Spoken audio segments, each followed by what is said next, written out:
What time do you wake up? Every day, I get up at 5:30 and prepare for break. What do you do after dawn praying?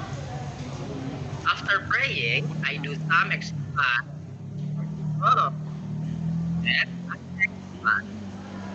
What do you watch on TV in the morning? After take a bath, I get dressed and watch TV to know morning news on it. What are you doing in your house today?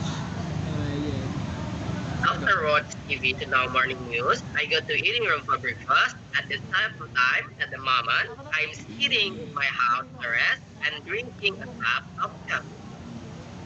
What are you reading on your cell phone?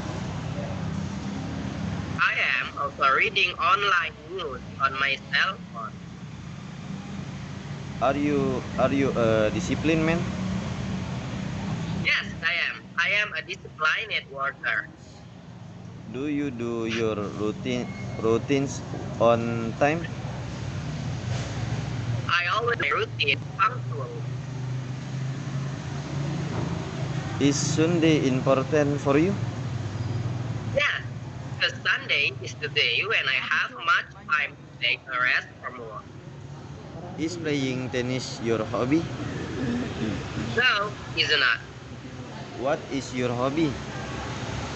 Sometimes I do my hobby like fishing and reading on Sunday. Thank Thank you. you.